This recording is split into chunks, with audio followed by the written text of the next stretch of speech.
Enfin, on va pouvoir en faire de l'électricité. On a trouvé tout ce qu'on voulait. Depuis le temps que tu promets de nous en faire. On fera pas d'électricité, là.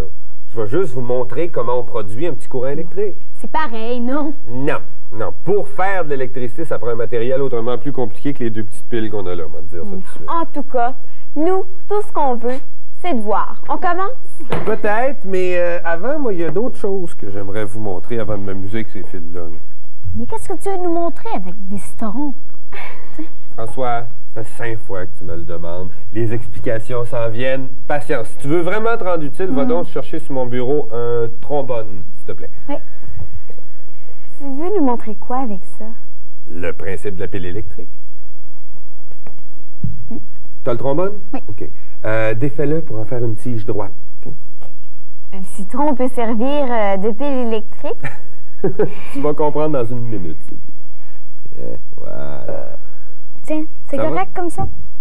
Ben oui, une tige droite, on en reparlera, là, moi, ça va aller. Alors, regarde, je mets ça dans le citron, faisant bien attention pour ne pas que les deux tiges se touchent. OK? Et maintenant, j'ai une pile électrique. Qu'est-ce qui te fait dire ça, toi? Attends, tu vas voir. Alors, touche aux deux tiges avec ta langue. Ah ouais, y a pas peur, vas-y, vas-y. Ah, ça picote sur ma langue. Laisse-moi essayer. J'ai pas fini. Hé, c'est son tour. Chacun son tour, François. Tiens. Yark, ça goûte le métal. Ça, ce que vous ressentez, c'est dû aux électrons qui se promènent sur votre langue. Hein? On avale des électrons? Non, non, quand même pas. Écoutez. Dans ce fil-là, il y a du cuivre. C'est du cuivre. Ce fil ici, c'est du fer. Ces deux matières-là contiennent des atomes. Ben, comme toutes les matières contiennent des atomes. Dans les atomes, il y a des protons qui ont une charge positive, il y a des électrons qui ont une charge négative. Jusqu'ici, vous me suivez, ça va? C'est un peu abstrait tout ça, hein? OK, ça va se clarifier avec le temps. Alors, grâce à un électrolyte, il va se passer un phénomène... C'est quoi un électrolyte? J'allais vous l'expliquer à l'instant. Un électrolyte, c'est une substance chimique qui décompose les éléments. Dans le cas de notre citron, c'est le jus de citron qui joue le rôle d'un électrolyte. C'est une substance chimique, un jus de citron? Oui, c'est un acide. Ça s'appelle l'acide citrique. Alors, ce qui arrive, OK, grâce à notre électrolyte, c'est qu'on se trouve à avoir deux phénomènes chimiques. On se trouve à avoir une oxydation et une réduction. Ce qui fait? Ce qui veut dire que, OK, le fer, sous l'action de l'électrolyte, va perdre des électrons. OK? Ce qui veut dire qu'il va se retrouver avec plus de protons que d'électrons. Ça, c'est un phénomène d'oxydation. Le fer va donc devenir chargé positivement. Mais par contre, ce que le fer va perdre, le cuivre va le gagner. Donc, le cuivre va avoir plus d'électrons que de protons. Ça, c'est le phénomène de réduction. Okay? Et le cuivre va avoir une valeur négative. Donc, on a deux tiges. Okay? Il y en a une qui est chargée positivement, il y en a une qui est chargée négativement. Quand vous réunissez ces deux tiges-là avec votre langue, vous créez un courant électrique. Ah oui? Rien qu'avec notre langue. Ben oui, c'est le principe de la pile électrique. Toutes les piles fonctionnent sur ce principe-là. Même celle-là? Oui. Sauf que, évidemment, les substances ne sont pas les mêmes. Il n'y a pas de jus de citron dans une pile comme ça.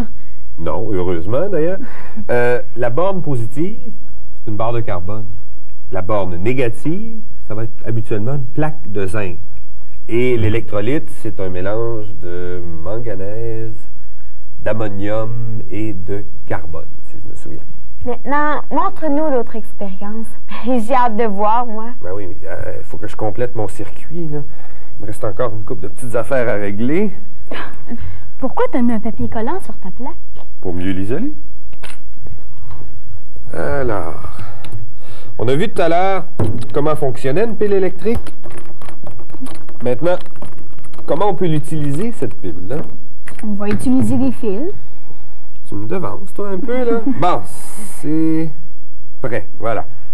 Alors, j'ai une pile électrique. Okay. D'ailleurs, pour mon expérience, j'ai 2 piles parce que j'avais besoin d'un petit peu plus de courant. Okay? Et parce que j'ai plusieurs branchements à faire. Vous remarquerez que la pile ici est reliée par un fil à l'ampoule. Les 2 piles sont reliées ensemble par un autre fil. L'ampoule est reliée à ma plaque de métal par un fil. La plaque de métal est reliée à l'autre pile par un autre fil. Ça fait pas mal de fils, ça. Tu veux que la lumière s'allume, j'imagine. Oui, voilà, j'y arrive. Mais avant, je voudrais que vous observiez bien le circuit. Je voudrais que vous me disiez si tout est relié ensemble. Tout quoi? Ben, les 2 piles, la lumière, la plaque, tout. Oui, je pense. Il y a assez de fils. La pile gauche, l'ampoule, le métal, l'autre pile. Ouais, je pense que oui, moi aussi. Okay. Maintenant, tout à l'heure, quand vous avez fermé le circuit du citron, là, qui s'est produit un courant, si le circuit ici était fermé, il y aurait un courant dedans. Pourquoi la lumière ne s'allume pas d'abord? C'est peut-être à cause des clous. Le circuit n'est pas fermé. Voilà. Bon début de réponse. C'est vrai que le circuit n'est pas fermé, mais à quel endroit est-ce que le circuit n'est pas fermé? J'ai aucune idée. Au niveau des 2 piles, peut-être? Non, OK. Regardez bien. Regarde, Sylvie, ça marche! Voilà. C'est ça qui fermait le circuit? Oui. Pour que le circuit soit fermé, il fallait que ma plaque touche à la vis qui était là. Laisse-moi essayer. OK, vas-y. Ouais, c'est pas compliqué. En fait, ma plaque agissait un peu comme un interrupteur, comme l'interrupteur dans votre chambre. Ah oui, c'est ça qui se produit quand j'allume ou quand j'éteins une lumière. Oui, en fait, vous coupez le courant, mais le diagramme du circuit reste à peu près le même. Chez nous, nos lumières ne fonctionnent pas aux piles. Ça fonctionne à l'électricité. Voyons, François, c'est la même chose. Qu'est-ce que t'en sais? Bien, Sylvie a raison, François. Des piles, c'est de l'électricité. J'ai toujours pensé qu'avec l'électricité, ça prenait un fil électrique. Mais pourquoi on dit d'abord, ta radio marche à l'électricité ou aux piles? C'est la même chose. Franchement, François, tu le fais exprès? Quoi? Mais c'est parce qu'un fil, c'est pas toujours pratique, hein? Tu peux pas te promener avec un fil de 30 pieds si tu vas aller te promener avec ta radio. C'est pour ça qu'on a inventé de l'électricité portative. Des piles, ça fonctionne sur le même principe. Sauf que dans le cas d'une maison, si on veut avoir de l'électricité, on ne se promènera pas avec des milliers de ces petites piles-là. On va avoir de l'électricité qui est fournie par une grosse centrale. Pour créer l'électricité, ces centrales fonctionnent avec le même principe que ces piles-là? Ben, c'est plus près du principe d'une dynamo. Vous savez ce que c'est qu'une dynamo? Ben oui, j'en ai une sur ma bicyclette. C'est ce qui fait qu'une ampoule située en avant s'allume. Ben voilà. Comment elle s'allume, ton ampoule? Ma dynamo frotte sur ma roue. Plus je pédale et plus la lumière de mon réflecteur est forte. Voilà. Ben, C'est la dynamo qui produit de l'électricité. exactement. Ta dynamo à l'intérieur, elle est composée d'un aimant et d'une bobine de fil. OK? Le cycliste fait tourner la roue, qui fait tourner la dynamo. En fait, il fait tourner l'aimant. Et ça crée un courant dans ta bobine de fil. Et le courant est envoyé à ta lumière en avant avec des fils. Ta lumière s'allume. Pourquoi une centrale électrique ressemble à une dynamo? Parce qu'ils fonctionnent à peu près sur le même principe. Au départ, on utilise l'énergie sous forme mécanique ou thermique. Okay? On utilise dans une dynamo l'énergie mécanique du cycliste qui fait tourner la roue, qui fait tourner la dynamo.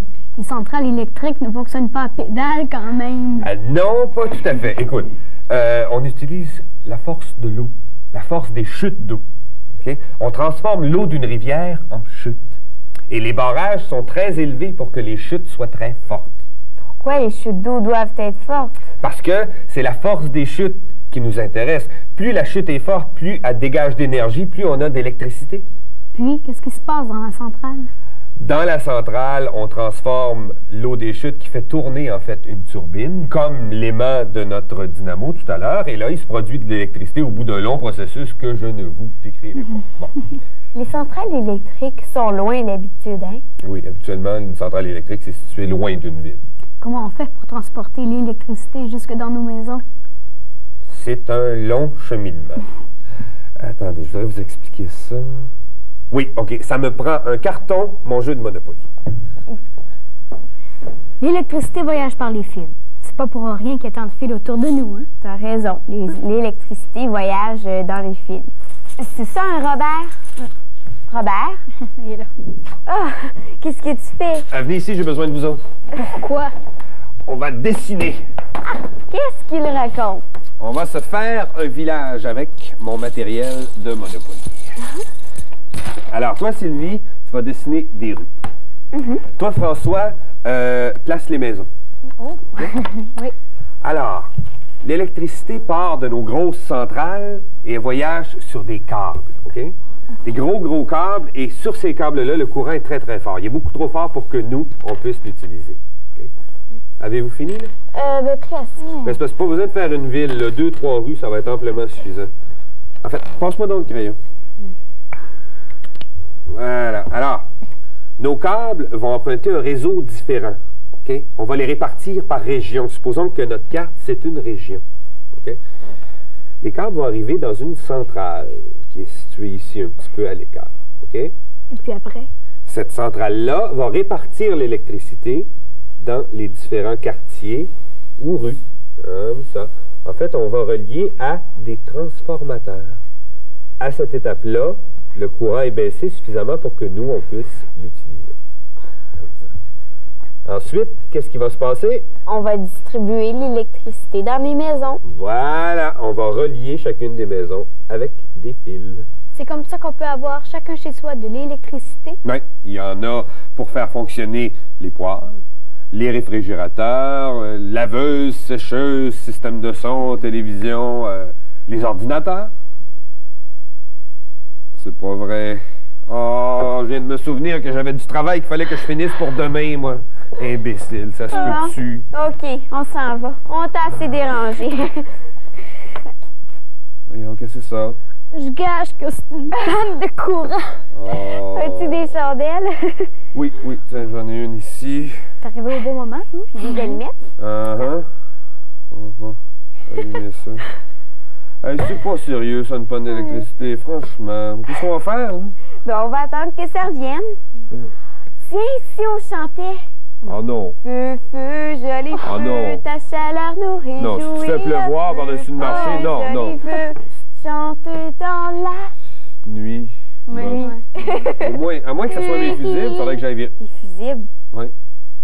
Ben, c'est parce qu'il y a des appareils qui sont sur le circuit pour éviter s'il y a une surcharge, ils sautent. Tu vois, si par exemple la cuisinière, la sécheuse fonctionnent en même temps, pour éviter que un des deux brûle, c'est le fusible qui brûle à la place. Ah bon? C'est intéressant. Mais un petit revoir tantôt.